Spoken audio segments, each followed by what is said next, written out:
Hello friends, welcome back to my YouTube channel. This is a part 2 of my video wherein I talk about the games that I have made over the past 12 years. In the part 1 of the video, I mentioned about a couple of games that we developed over the course of last 12 years, and in this video, I'm going to talk about a few more games that I developed. I have developed a lot of games in my life, and I think I can actually do a proper game by game review as well, or I can just basically talk about them as well, which is what I'm thinking of doing after some time, like after a few videos. So anyway, without further ado, let me actually get right into the journey of my game development. So the first game that I want to talk about is Smart Spin. In this video. Now, Smart Spin is a game that was basically a second game actually after Kite's KYT kite flying game. This was a second game that we launched, and it was a very simple 3D slash 2D game. I mean, the environment was 3D, but it felt like it was a 2D game because of the perspective. So the idea of this game was pretty simple.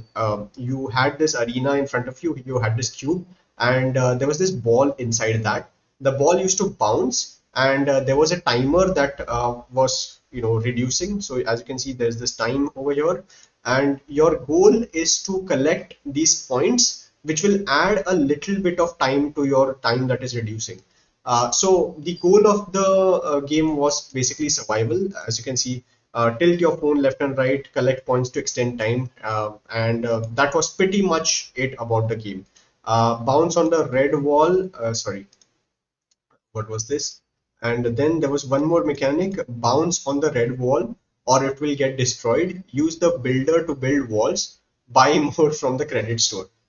So when you bounced on this red wall, it basically saved a part of the wall. Otherwise, it used to get destroyed. Like when a wall starts to become red, you have to make sure that you're bouncing on that particular wall. Otherwise, after a few seconds, that wall will disappear, which means that that part of the wall is an escape for your ball, right? So you just have to make sure that you're within this entire region. That's where the game is going to be played, right? And this was basically, that's about it. It was a very simple game, very simple concept, and it was our second game, so we had a lot of fun making this game as well. It was called as Smart Spin. So the logo over here was like S square, and then after this we actually made another version of this game called Impossible Arcadius Red, which was essentially the same game but turned into red. I don't know, like we had some obsession with the color red at the time. So it was like blue and red. And of course, in the stats section, we also tracked the player statistics. So all of that was mentioned over here. So both of these games were essentially the same. We basically reskinned our existing game. All right.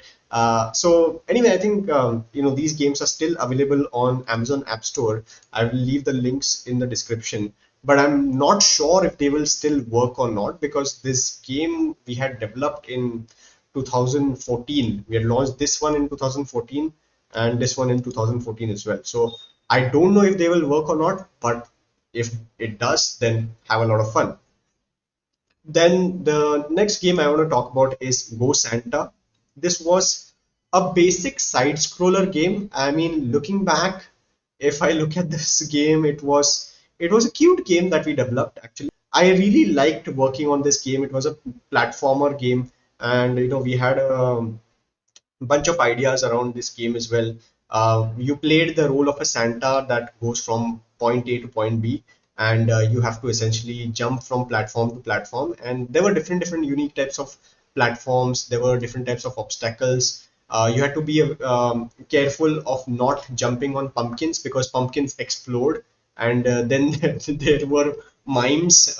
Mimes kind of steal your gifts, so you have to like make sure that you collect those gifts before these mimes. And yeah, that was pretty much what this game was. It was a cute little side scroller platformer game.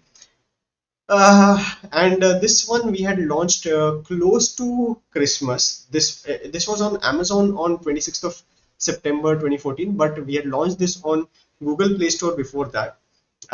Over here, we also had like wish lists of these kids. So each of these kids actually had a backstory, and they wanted some gifts from Santa.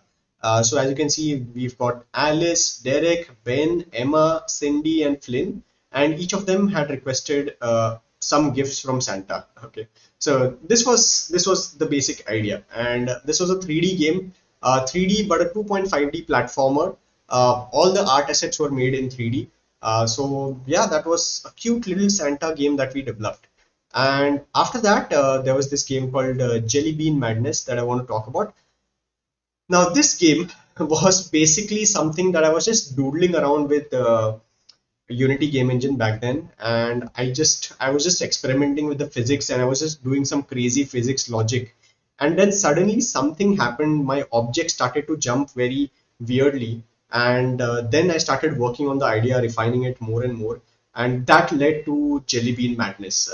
And also like jelly beans, because at that time I don't know how or why.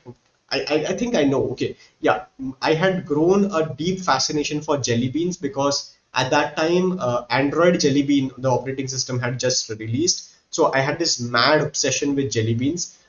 So I ended up creating this game. So the concept of this game was actually pretty simple. You start off as a jelly bean that is small in size, and you have to rise up. By collecting these sugar cubes. These are sugar cubes. So the sugar cubes rotate, and the moment you get in touch with the sugar cube, your jelly bean gets thrusted upwards. And then what happens is the jelly bean starts to increase in size because it started to consume sugar. Eventually, what happens is the jelly bean becomes so big that its mass also starts to increase. So you have to make sure that you're timing your jump accordingly and collecting as many sugar cubes as possible, and that way you get to create the highest score. So the idea was for you to balance out the jump in such a way that you could collect as many sugar cubes and gain that momentum to keep going upwards. I had a lot of fun working on this game. In fact, the entire code of this game was written completely by me. It was developed single-handedly by me. The artwork, my friends helped me out. So like Prasad Kazarikar and couple of other people helped me out with the artwork, but everything else was pretty much like the code part was done by me. The game design aspect was done by me, and it was fun. It was mad fun. I would definitely recommend you to try out this game. It was really fun. Then I want to talk about Astro Dash. Now, Astro Dash is a game that was not developed by me. It was actually developed by a friend of mine. His name is Sanket Berde. It was a very simple, space shooter game. I think it was also like, I think probably Sanket was also learning game development at the time. So he had just seen some random tutorial and made this interesting game. And I reached out to him and I said that, hey, why don't we publish this under Gameon? And he accepted it, like, and we got this game published under Gameon. I really like this game. I mean, it was a fun game. You basically just had to dodge oncoming asteroids, and you had like phasers that could shoot these asteroids, and once you shoot these asteroids, they also get distributed into small particles, smaller particles. So it was a fun game, good sound effects, good core loop, everything was just good. And yeah, I mean, there's nothing much to talk about the development journey of this game, because I had not worked on this game at all. It was all done by Sanket. It was completely done by Sanket, and we just essentially just published the game under our account. However, I had a lot of fun playing this game, so I can speak from a perspective of a player that this was a genuinely good game. Then let's talk about okay, Proving Grounds. Proving Grounds is a multiplayer game that we developed. It was a racing game. We had like various different types of cars, and you could play around against your friends, compete against your friends, and it was a very simple, basic mobile game that you could play with your friends and compete against each other. A very basic racing game, like nothing fancy, nothing serious. So we had like a 3D track. you could play around with it. One small fact about this game, one small fun fact about this game, the name of this game is Proving Grounds, primarily because I don't know how many of you know, but or how many of you might have even played this game called NFS 2SE. There was a standalone track called Proving Grounds, which actually inspired me to keep the name Proving Grounds. So this was a multiplayer game, and the I think one of the interesting parts about this game is that MythPat also played this game alongside with me on my channel. So yeah, that was fun. That was fun. Then I want to talk about this game called Holy Water Wars.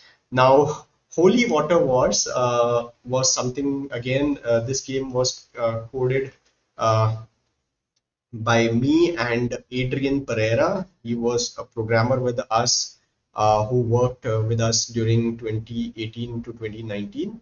And we had jointly worked on this game.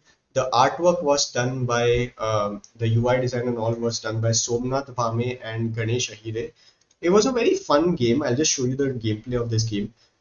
So the gameplay was actually, you could say in a way, Plants vs Zombies, but imagine like playing Holy in Plants vs Zombies. So the idea was very simple.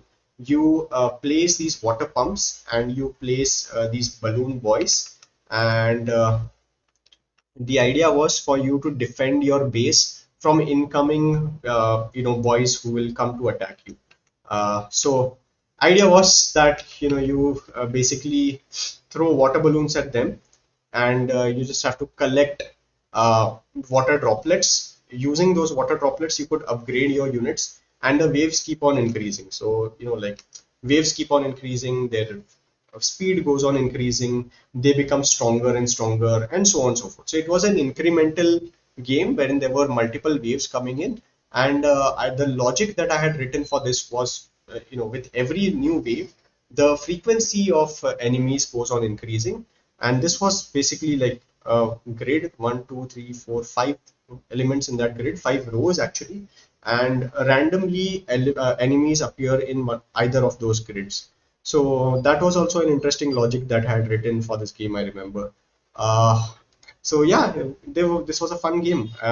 And the best part about this game was that this game had also been featured in one of the regional newspapers when it was launched. So yeah, that was fun.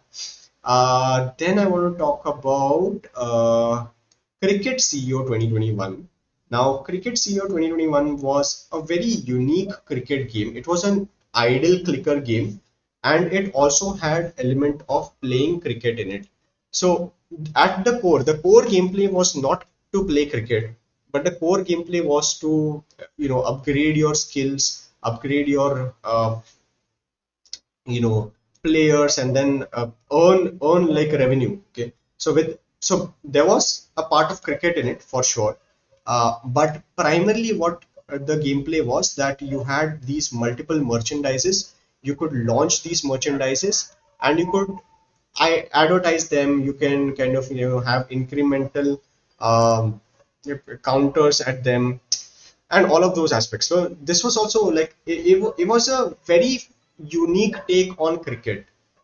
You wouldn't find a cricket game like this at all on the market. This was an original, fresh idea, that I had in my mind, and we developed this. And then similar to this, then we made something known as Chai Wala CEO. So as you can see, like the caricature of this was made around my face. Chai Wala CEO's concept was also unique. It was again an incremental, idle tapper incremental game. Um, very much like Adventure Capitalist or games like those. So yeah, I had a lot of fun working on this game. The artwork of this game was also very interesting. We had so much fun working on this game. In fact, a fun idea that I had in mind was that in order to when this game was launched, in order to promote this game, I was also thinking of actually setting up a chai stall and having a QR code and actually serving chai to people. Although those plans never panned out because then I got busy in other stuff. But yeah, I mean, I had a lot of fun contributing ideas to this game. And we already had the base incremental engine over here. with the numbers system. So it was relatively easy for us to build this. And you can see like over here, we had actually named the stall as Nikhil Chaha Mandal. So yeah, that was fun. You could unlock different localities. You could unlock different types of chais, and you could hire a chotu to sell chai on your behalf. The environment was pretty interesting as well. So yeah, that was pretty much it. And I think that's about it. This is what I want to talk about in part two. There are a bunch of other games that I have developed as well. I would love to cover them in another video. So there will be a part three as well coming very soon. And as mentioned earlier, I will be doing a standalone video on each of these games and more new games, so that I will be able to talk more about the development pipeline, how much time it took for us to make these games, what were the unique features, what was the game design that we followed, and all of those aspects. So make sure you're subscribing to my channel to get that video. And with that in mind, I hope you like this video. If you did, hit the like button. If you're finding my channel for the first time, subscribe to my channel. I'm a game developer by profession. I keep making videos on game development on my YouTube channel. That's it for this video. I'll see you in my next one. Until then, take care.